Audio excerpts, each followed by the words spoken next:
Hey guys, welcome to target सरकारी नौकरी में हर्षद अली। इतिहास में आज हम अपनी क्लास शुरू कर रहे हैं आधुनिक भारत यानी मॉडर्न इंडिया की। जूनियर शिक्षक भर्ती के सिलेबस में 50 अंक का जो जीएस है, जो सभी के लिए अनिवार्य है, उसमें बेहद इम्पॉर्टेंट है भारत के इतिहास में आधुनिक भारत का सेक्शन। साथ ही अगर आप देखोगे 100 अंक के एसएसटी यानी सामाजिक विषय वाले सब्जेक्ट्स में, तो उसमें भी आपको आधुनिक भारत के प्रश्न ज़्यादा देखने को मिलेंगे। तीनों इतिहास के खंडों में, प्राचीन, मध्यकालीन, आधुनिक में, जो आधुनिक भारत है, ये हमेशा से ही जो आपके एग्जाम्स होते हैं उनमें सबसे ज़्यादा प्रश्न इसी भाग से पूछे जाते हैं। तो दोनों के लिए है ये अनिवार्य विषय जो आपका जीएस है 50 अंक का, और 100 अंक के लिए भी है। तो इसको शुरुआत करेंगे एक सीक्वेंस में, एक क्रम में सारे टॉपिक्स को हम कवर करेंगे, और इसी में ही आएगा आपका भारतीय राष्ट्रीय आंदोलन। उससे पहले कुछ टॉपिक्स हैं जो बहुत पूछे जाते हैं परीक्षा में, उनको भी डिस्कस करेंगे। मतलब पूरा ही आधुनिक भारत बेहद इंपॉर्टेंट है। तो पहली क्लास है, वीडियो को आप जल्दी से लाइक कर दीजिए। और आज का जो पहला टॉपिक रहेगा वो है यूरोपियों का भारत में आगमन, या यूरोपियन कंपनीज का भारत में आगमन। न जाने कितने प्रश्न इस टॉपिक से पूछे हुए हैं आपकी परीक्षाओं में, सबको कवर करेंगे। भारत में यूरोपियों का आगमन यानी advent of European in India. ये 3 महाद्वीप हैं। ये यूरोपीय महाद्वीप है, ये अफ्रीका महाद्वीप है, ये एशिया महाद्वीप है। और हमारा भारत कहाँ है? दक्षिण एशिया महाद्वीप में है, यानी एशिया महाद्वीप में ये दक्षिण में है। तो भारत में जो यूरोपीय लोग या यूरोपियन कंपनीज जो आई थी वो अचानक से नहीं आ गई थी, क्योंकि भारत का, हमारे देश का यूरोपीय देशों के साथ में व्यापार बहुत पुराने समय से चलता हुआ आ रहा है। तो यूरोप का जो व्यापार चलता था, ये दक्षिण पूर्व एशिया, जो दक्षिण पूर्व एशिया है, इन देशों के साथ व्यापार चलता था। किसका? यूरोप का। बहुत सारे रास्ते थे, बहुत सारे मार्ग थे जिनके थ्रू ये व्यापार संभव हो पाता था। 1453 में क्या हुआ? ज़्यादातर मार्ग जो यूरोप और दक्षिण पूर्व एशिया के बीच में थे, इस पर जो है उस्मानिया सल्तनत का अधिकार हो गया, तुर्कों का अधिकार हो गया। तो यहाँ पर अब व्यापार करने में दिक्कत होने लगी, यानी रास्ते, एक तरीके से इन रास्तों पर अंकुश लगा दिया गया। जब ये रास्ते ब्लॉक हो गए, अंकुश लगा दिया गया इन पर, तो अब नए रास्तों की खोज की जाएगी, क्योंकि व्यापार तो करना ही है। तो भारत के साथ, और इंडोनेशिया में था एक मसालों का द्वीप, उनके साथ में यूरोप का व्यापार चलता था यहाँ से। तो अब नए रास्तों की खोज किया जाना बेहद ज़रूरी हो गया। और इस समय तक जो है, जो जहाज़ हुआ करते थे, इन जहाज़ों का निर्माण, एक तरीके से इनकी खोज भी हो चुकी थी। और जो दिशा सूचक होते हैं, जो समंदर के अंदर डायरेक्शन का पता बताने वाले जो इंस्ट्रूमेंट थे, इनका भी खोज कर ली गई थी इस वक्त तक। 15वीं शताब्दी की बात है ये, जब जहाज़ और ये सारे सामान इनके पास थे। तो अब जो यूरोप के लोग थे, इन्होंने नए समुद्री मार्गों की खोज के लिए पहल शुरू की। सबसे पहला कदम इन्हीं का ही था, जो पुर्तगाल थे। यूरोप में एक देश है पुर्तगाल, पुर्तगालियों ने और स्पेन के लोगों ने अब इन नए नए समुद्री मार्गों की खोज के लिए कदम बढ़ाया। और इन देशों के नाविकों ने अपने यहाँ से सरकारों से इजाज़त लेकर के, एक तरीके से सरकारी सहायता प्राप्त करके, इन नए भौगोलिक मार्गों की खोज करना शुरू किया। किसके साथ? पूर्वी देशों के साथ में। स्पेन का एक नाविक था जिसका नाम कोलंबस था। 1492 ईस्वी में भारत की खोज में निकला था, लेकिन वो भटक कर जो है कहाँ चला गया? अमेरिका की तरफ चला गया। इस प्रकार जो है अमेरिका के मार्ग की खोज हुई। अब बात आ गई, वर्ष था 1497। एक और यूरोप का देश है पुर्तगाल। स्पेन का जो यात्री था वो कोलंबस था। कोलंबस 1492 में चला था भारत के लिए नए मार्ग, समुद्री मार्ग की खोज करने के लिए। तो ये इसको आना था, तो एक्चुअली अगर इसको देखोगे, इसको आना था दक्षिण पूर्व की तरफ, यानी ये दक्षिण पूर्व हिस्सा है एशिया का, ठीक है। लेकिन ये कहाँ चला गया? इधर चला गया, दक्षिण पश्चिम की तरफ ही चला गया। और इसने दो देशों का रास्ता खोज निकाला, जिसमें अमेरिका और वेस्ट इंडीज़ शामिल थे। उसके बाद में 1497 ईस्वी में चलता है वास्को डी गामा, चलता है 97 में। ये कहाँ का है? पुर्तगाल का। यूरोप का एक देश है पुर्तगाल। भारत के समुद्री मार्ग की खोज करने के लिए निकलता है, और यहीं से अपना ये पानी का जहाज़ लेकर निकल जाता है। और ये अपना जहाज़ लेकर इस रास्ते को फॉलो करता हुआ यहाँ पहुँचता है अफ्रीका के लास्ट पॉइंट पर, जिसे हम जानते हैं केप ऑफ गुड होप के नाम से। और यहाँ के बाद में ये अपनी रुकता है यहाँ पर, और फिर ये अपनी यात्रा को फिर से शुरू करता है। यात्रा शुरू करने के बाद ये भारत की तरफ बढ़ता हुआ, भारत में सबसे पहले कहाँ पहुँचता है? ये केरल में। केरल में डायरेक्टली नहीं पहुंचेगा। केरल का पहले समुद्र तट मिलेगा और समुद्र तट पर जो बंदरगाह होते हैं उसमें केरल का जो बंदरगाह था कालीकट नामक स्थान पर पहुंच जाता है यहाँ पर। तो केरल के कालीकट तट पर पहुंच जाता है और इस बंदरगाह का नाम था कप्पक डाबू। तो इस तरह से भारत के लिए नए समुद्री मार्ग की खोज की गई वास्को डे गामा के द्वारा। ऐसे पूछते हैं कि भारत की खोज किसने की, ये सवाल गलत है। भारत के समुद्री मार्ग की खोज किसने की, तो आंसर वास्को डी गामा होगा। वर्ष 1498 में 90 दिन की यात्रा करने के बाद ये पहुंचता है भारत में केरल। इसके आगे की कहानी ये भी डिस्कस करेंगे। इस तरह से अब यूरोपियंस का भारत में आगमन यानी आना शुरू हो जाता है और भारत के साथ ये व्यापार करना धीरे धीरे अब शुरू कर देंगे।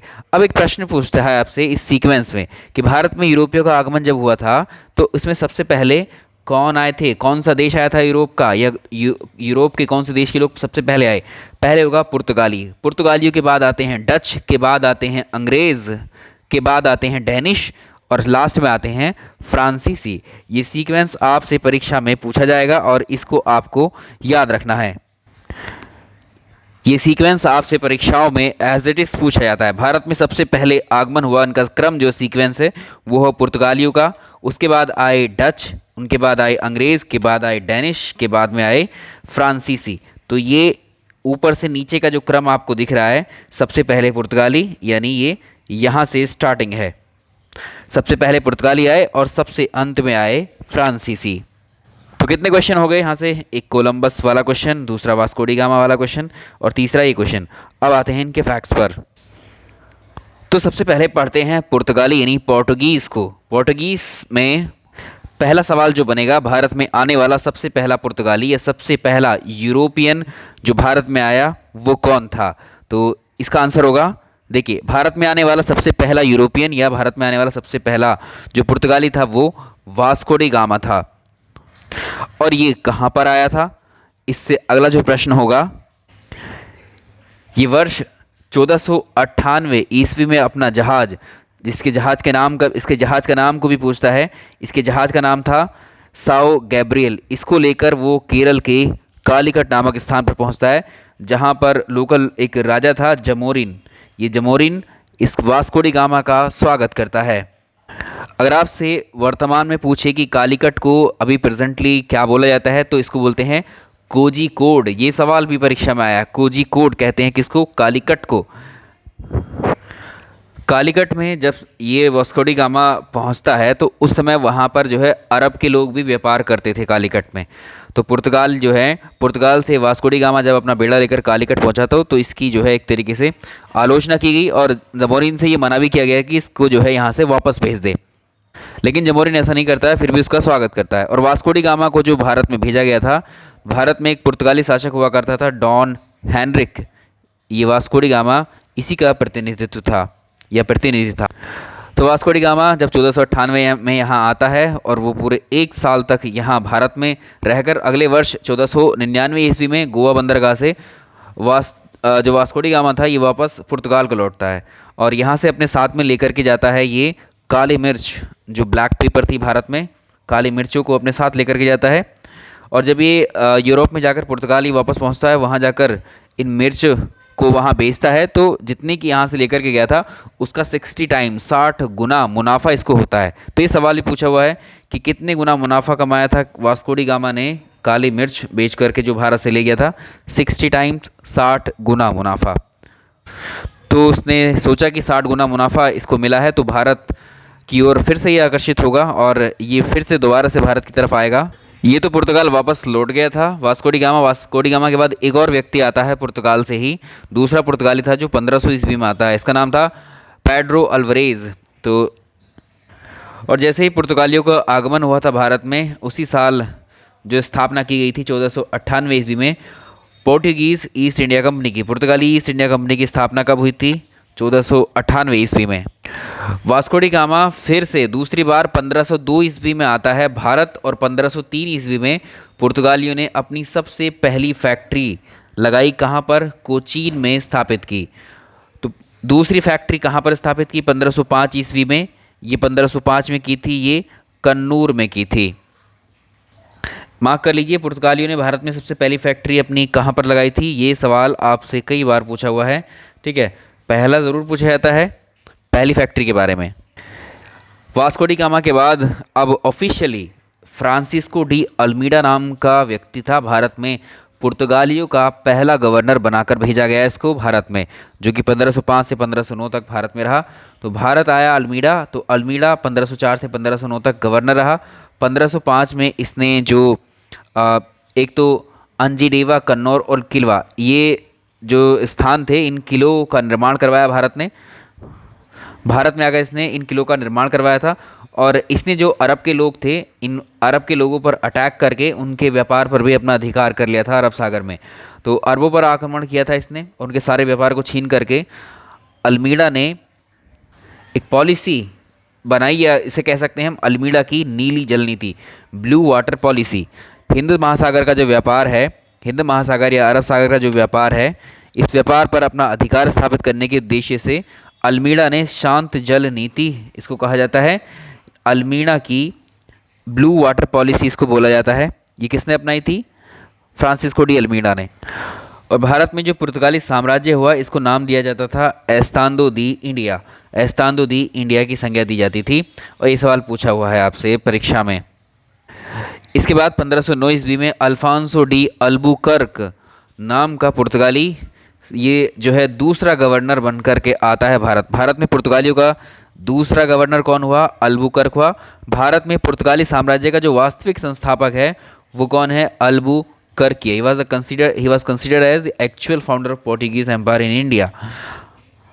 तो अल्बुकर्क ने भारत में, आप देखेंगे सबसे फेमस अल्फांसो आम ज़रूर सुना होगा। इसने अल्फांसो आम की खेती यहाँ शुरू करवाई भारत में।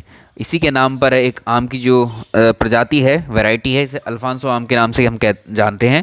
आम की सबसे अच्छी ये किस्म मानी जाती है। भारत में जो महाराष्ट्र है, महाराष्ट्र के रत्नागिरी में मिलते हैं। ये रत्नागिरी जो जगह है, ये फेमस है अल्फांसो आम के लिए।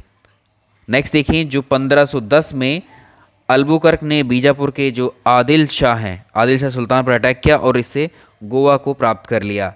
और इसमें 1515 में जो है भारत में इसकी मृत्यु हो जाती है। अब आता है Nino de Cunha. Nino de Cunha जो है ये पुर्तगालियों का तीसरा गवर्नर था। 1529 से 1538 तक रहा ये। और 1530 ईस्वी में जो नीनो ने ही पुर्तगालियों की राजधानी को कोचीन से गोवा ट्रांसफ़र किया था। ठीक है, कोचीन राजधानी थी, इसको गोवा ट्रांसफ़र इसी ने किया था। एक सिस्टम और चला करता था यहाँ, कार्ज अरमेड़ा काफिला व्यवस्था। इसको काटेज पद्धति बोलते हैं, क्योंकि पूरे अरब सागर में जब पुर्तगाली आ गए थे तो उनका अधिकार हो गया था। तो जो भी जहाज अब इस हिंद महासागर या अरब सागर से गुजरेगा, वहाँ से गुजरने के लिए उसको परमिशन लेनी पड़ेगी, पुर्तगालियों से परमिट लेना पड़ेगा। बिना पुर्तगालियों की इजाज़त के अगर कोई भी व्यक्ति अपने जहाज़ को अरब सागर से नहीं ले जा सकता था। तो पुर्तगालियों से प्राप्त होने वाला जो परमिट था, जो अनुमति पत्र था, वही कहलाता था ये क्या? कार्ज अरमेड़ा। ठीक है, तो ये तो हो गया परमिशन। ठीक है, ये तो हो गया परमिशन।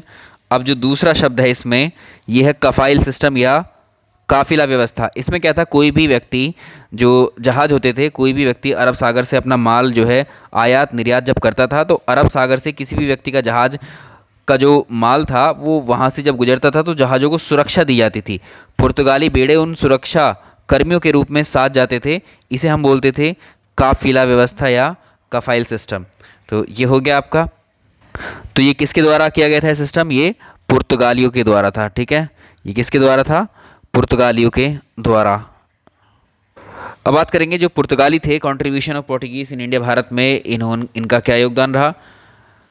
तो देखिए, जो पुर्तगाली थे, पुर्तगालियों के द्वारा ही भारत में क्या लाया गया? तंबाकू की खेती शुरू की गई, पीनट्स और लाल मिर्च, पपीता, आलू, अमरूद, ये सब।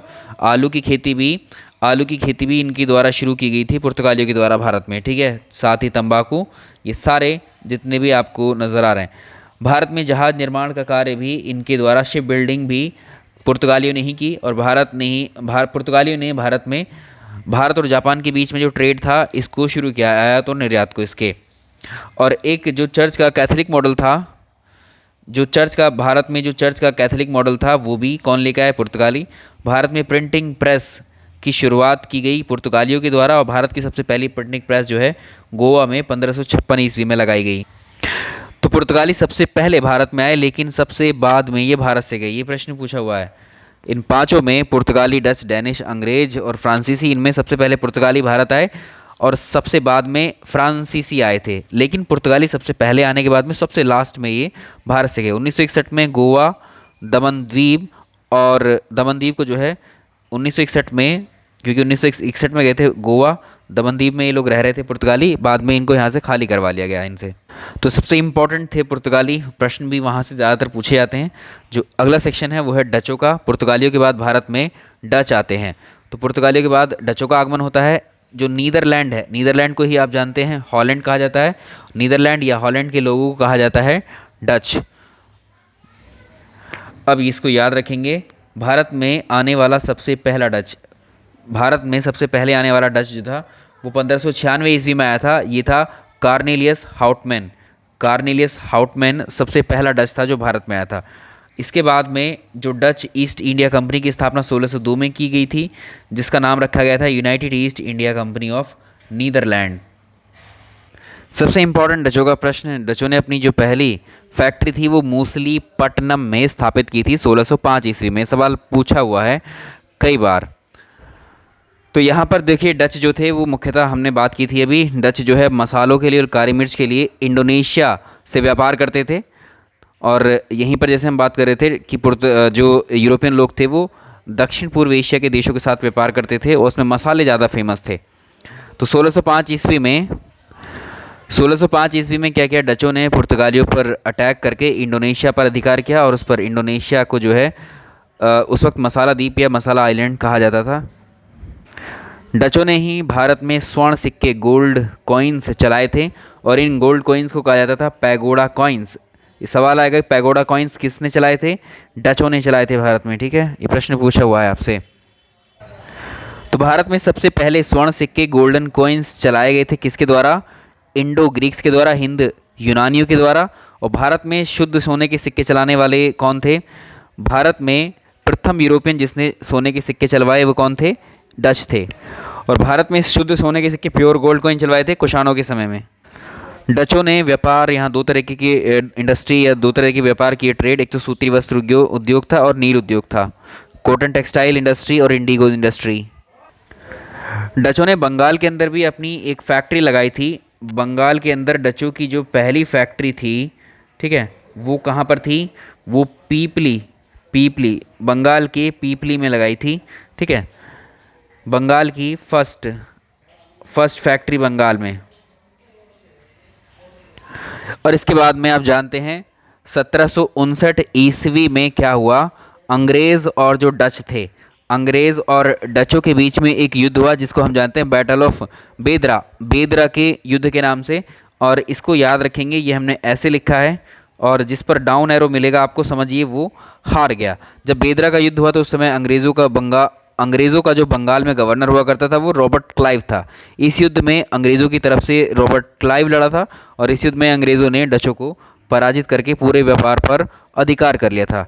इसके बाद डच जो है नीदरलैंड वापस लौट जाते हैं और डचों के बाद आते हैं, भाई जाहिर सी बात है अंग्रेज़ ही आएंगे जब डचों को अंग्रेज़ हरा दे रहे हैं तो। ठीक है, तो ये भी याद रखेंगे, बेदरा के युद्ध के समय बंगाल का गवर्नर रॉबर्ट क्लाइव था, 1759 की बात।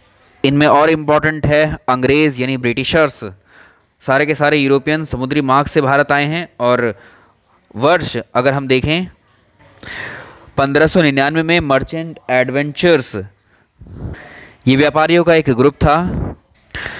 इसने ब्रिटेन में governor and company of merchant of London trading to the East Indies नामक कंपनी के साथ स्थापना की।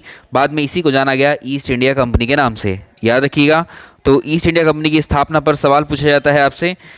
31 दिसंबर वर्ष 1600 था। इस दिन महारानी एलिजाबेथ टेलर प्रथम के द्वारा एक राजलेख जारी किया गया जिसमें ईस्ट इंडिया कंपनी को भारत के साथ जो पूर्वी देश हैं उनके साथ 15 वर्षों तक व्यापार करने की परमिशन मिल जाती है। ईस्ट इंडिया कंपनी की स्थापना का वर्ष पूछता है, ये है 31 दिसंबर वर्ष 1600 एडी। चलो ये हो गया वर्ष 1608 की बात करेंगे। इसमें समुद्री मार्ग से आने वाला भारत में सबसे पहला अंग्रेज, 1608 में भारत में आने वाला सबसे पहला अंग्रेज था William Hawkins, captain William Hawkins. इसने ब्रिटेन के महाराज जेम्स प्रथम के द्वारा भेजा गया था और ये पहुंचा था, इस समय भारत में शासन किसका था, जहांगीर का। और ये पहुंचा था सूरत बंदरगाह पर, सूरत बंदरगाह पर पहुंचा था। ब्रिटेन के महाराज जेम्स प्रथम के द्वारा इसको भेजा गया था अपना प्रतिनिधि बनाकर। तो ये फैक्ट याद रखिएगा, जो जहांगीर था 1608 ईस्वी में कैप्टन विलियम हॉकिंस समुद्री मार्ग से आया था, कहाँ पर, भारत में, सूरत बंदरगाह पर पहुंचा था। उस समय जहांगीर बादशाह था, मुगल बादशाह भारत में, और ये जहांगीर के दरबार में आया था। इसको जहांगीर के दरबार में एक तरीके से जहांगीर के दरबार में जब गया तो इसको कैप्टन खान की उपाधि दी गई जहांगीर के द्वारा। जहांगीर ने विलियम हॉकिंस को कैप्टन खान किसको कहा गया, विलियम हॉकिंस को। किसने दी उपाधि, जहांगीर ने दी। और इसमें एक प्रश्न पूछा जाता है कि भारत में अंग्रेज़ों की सबसे पहली टेम्पररी अस्थायी फैक्ट्री लगी थी 1611 ईस्वी में, वो लगाई गई थी मूसलीपट्टनम में, ठीक है, अस्थायी थी, टेम्पररी थी। और इसके बाद में अगर हम देखेंगे 1613 ईस्वी में ये इनकी पहली स्थायी फैक्ट्री लगी थी सूरत में अंग्रेज़ों की। तो हमने चाहे पुर्तगाली हो, चाहे डच हो, चाहे अंग्रेज हो, चाहे डैनिश हो, चाहे इनकी सबकी पहली फैक्ट्री कब स्थापित की गई, कहाँ स्थापित की गई, ये प्रश्न बहुत पूछा जाता है परीक्षाओं में आपसे। सीक्वेंस पूछता है डायरेक्टली या मैचिंग के लिए दे देता है। इसके बाद में 1615 ईस्वी में जेम्स प्रथम ने एक और दूत जिसका नाम था टॉमस रो का राजदूत बनाकर जहांगीर के दरबार में भेजा। इसको जो है, तो ये जहांगीर के दरबार में आने वाला दूसरा अंग्रेज़ हो गया। 1615 से 1619 तक भारत में रहता है ये। अंग्रेज़ों के द्वारा 1640 ईस्वी में मद्रास की स्थापना की गई थी, ठीक है, मद्रास की स्थापना की गई थी। और 1661 में ब्रिटिश राजकुमार था चार्ल्स सेकंड, जो चार्ल्स था इसने क्या किया, पुर्तगाली राजकुमारी कैथरीन ब्रिगेंजा के साथ विवाह किया और दहेज में इसको मुंबई को बॉम्बे कहा जाता था उस वक्त, बॉम्बे प्राप्त कर लिया इसने। बाद में इस बॉम्बे को चार्ल्स ने क्या किया, 10 पाउंड हर साल ईस्ट इंडिया कंपनी को किराए पर दे दिया एक तरीके से।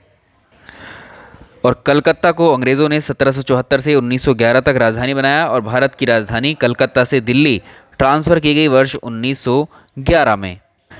तो दिल्ली को राजधानी कब बनाया गया था भारत की, वर्ष 1911 में। उससे पहले क्या हुआ करती थी अंग्रेज़ों की, कलकत्ता। उसके बाद में 1717 ईस्वी में मुगल बादशाह जो फर्रुखशाह हुआ करता था उसके द्वारा विलियम हैमिल्टन को बंगाल में टैक्स फ्री ट्रेड करने का एक शाही फरमान दिया गया, गोल्डन ऑर्डिनेंस दिया गया।